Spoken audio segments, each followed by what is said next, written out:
vamos a comenzar a grabar una serie de vídeos que tienen que ver con el ácido ribonucleico, el ARN. Entonces, el ácido ribonucleico, el ARN, al igual que el ADN, puede poseer también tres tipos de estructuras: la estructura primaria, la estructura secundaria y la estructura terciaria. En la estructura primaria lo que vamos a observar es la unión de las bases que forman el ARN, es decir, la adenina, la citosina, la guanina y el uracilo, unidas por un enlace de tipo N-glucosídico.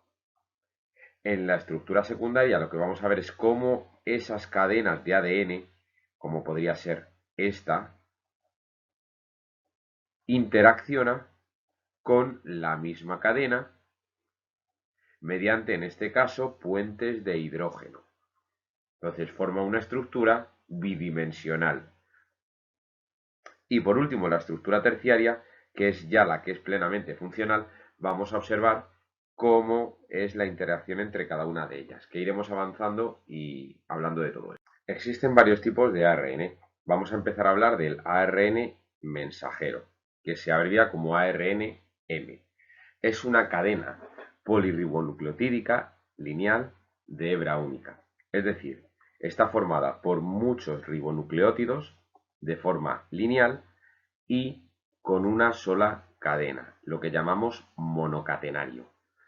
Y esta secuencia de bases que formaría este ARN mensajero sería complementaria a la cadena de ADN que se ha transcrito. Es decir, si yo transcribo esta cadena de ADN, será complementaria con esa cadena de ADN. ¿Para qué? Para transmitir la información desde este ADN hasta el ribosoma, que son estas partículas rojas que tenemos aquí, y que nos va a servir para formar las futuras proteínas. Es decir, nos sirve para pasar la información de ADN a proteína, y de ello se encargan estos orgánulos que son los ribosomas. Por supuesto, entre procariotas y eucariotas hay grandes diferencias. Las dos principales es que en procariotas, como no tienen núcleo, la transcripción y la traducción se realizan en el citoplasma. Y por lo tanto, todo ocurre en la misma zona de la célula. Además, la transcripción en procariotas no requiere de un proceso que se denomina madurativo, un proceso de maduración que sí tendrá que ocurrir en eucariotas. En eucariotas, la transcripción ocurre en el núcleo, la maduración de este ARN mensajero ocurre también en el núcleo, pero la traducción, esta parte de aquí, ocurre en el citoplasma. Repito, por si no ha quedado bastante claro. Transcripción y maduración, todo esto ocurriría en el núcleo. Y toda la parte que es traducción ocurriría en el citoplasma. Estamos hablando de células eucariotas. Por lo tanto, el ARN mensajero no se fabrica en su forma definitiva, sino que se fabrica como un precursor, como lo que llamamos un transcrito primario, un pre-ARN o un ARN heterogéneo nuclear, que lo teníamos aquí con estas siglas. Sufre un proceso de maduración, que veremos mucho más adelante, y luego ya sale del núcleo y en los orgánulos de los ribosomas se sintetiza la proteína a partir de la información de este ARN mensajero. Vamos a hablar del ARNT, el ARN transferente, el que nos va a servir para transmitir información de el ARN mensajero a el ribosoma y por lo tanto fabricar una proteína o un polipéptido. Lo primero es que el ARN transferente es un polirribonucleótido, es decir, está formado por muchos nucleótidos y que tiene forma, aparentemente, de trébol. En uno de los extremos, en este caso el 5', tenemos una guanina y en el otro extremo tenemos dos citosinas y una adenina, el extremo 3'. Este extremo se unirá por enlace éster al aminoácido necesario, formando un aminoácido ARNT. Es muy importante que sepáis que dentro de las células procariotas el ARNT se sintetiza en el citoplasma, pero en las células eucariotas se sintetiza en el núcleo. Otra cosa muy importante es que sepáis que cada molécula de estas de ARNT es específica para un aminoácido. Es decir, un ARNT, un aminoácido. Y esto significa que no es ambiguo. Vamos a describir sobre este dibujo qué es lo que ocurre en la unión del ARNT. El ARN transferente sería toda esta molécula que tengo aquí en azul. Entonces, a un lado del ARN transferente vamos a tener el ARN mensajero y al otro lado vamos a tener el aminoácido pertinente. El ARNT se une al ARN mensajero por 3 nucleótidos que complementarán a los 3 nucleótidos del ARN mensajero, es decir, adenina parea con uracilo, uracilo parea con adenina y guanina parea con citosina. ¿Por qué sé yo que es un ARN? Porque tenemos uracilos. Ahora, una vez que han apareado, la zona con la que ha apareado del ARN mensajero se llamará codón, que es una secuencia de 3 nucleótidos que pertenece al ARN mensajero, y la secuencia que aparea con el codón se llamará anticodón y pertenece al ARN transferente. Este ARN transferente, como os he dicho, en la parte superior tiene un aminoácido, en este caso metionina. Pues la unión de este ARN transferente y este aminoácido, en este caso metionina, lo denominaremos metionil ARNT. La forma genérica de referirnos a esto, si no sabemos el nombre de este aminoácido, es aminoacil ARNT. Vamos a desglosar un poquito más qué es esta molécula del ARNT. Yo esta molécula de ARNT, aquí veo mi extremo 5' y esto, supongo, porque en esta figura no se ve tanto, que sería mi figura con forma de trébol, es decir, esto que tengo en azul sería el ARNT, y en el extremo 3' yo tengo una citosina, 2 citosinas y un nucleótido de adenina. Es decir, un grupo fosfato, voy a cambiar de color para que se diferencie un poco más, un grupo fosfato unido a una ribofuranosa que está unida a una base de adenina, todo esto formaría el nucleótido de la adenina, en la que en el extremo 3' de esta molécula se va a unir por un enlace éster al grupo carboxilo del aminoácido, que sería esto que tenemos aquí. Un grupo amino, y aquí le faltaría, pero esto sería parte del grupo ácido. Entonces, toda esta unión la cataliza una enzima que se llama aminoacil ARNT sintetasa. Ya veremos más adelante lo que significa esto, pero de momento con que os quedéis con que las sintetasas realizan su función necesitando energía, normalmente en forma de ATP, pues es suficiente. Entonces, toda esta molécula que tenemos aquí sería el aminoacil ARNT cargado y completamente funcional para entrar dentro de un ribosoma.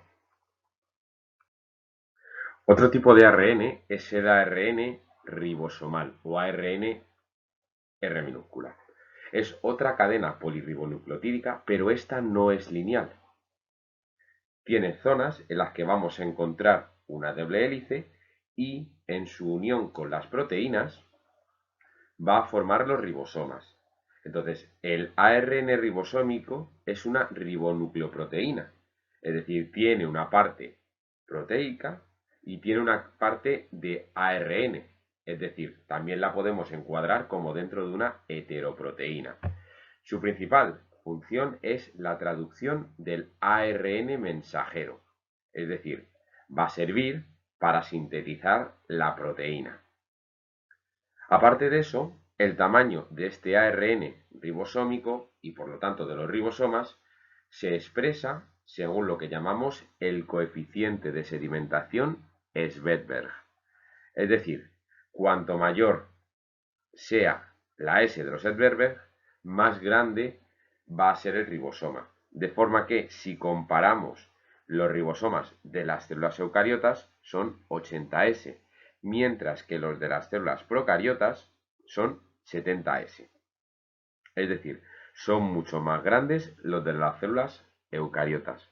También tenemos que tener en cuenta que dentro de las células eucariotas hay dos orgánulos que también tienen ribosomas, que son las mitocondrias y los plastos, que sus ribosomas además son 70S. Y es por esto y por otras muchas cosas por lo que se considera que alguna célula primigenia se comió una cianobacteria o una bacteria aerobia formando las células eucariotas. Es decir, son pruebas a favor de la teoría de Lynn-Margulis de la teoría endosimbiótica. Esto que tenemos aquí en verde claro y verde oscuro son cada una de las dos subunidades que tiene un ribosoma.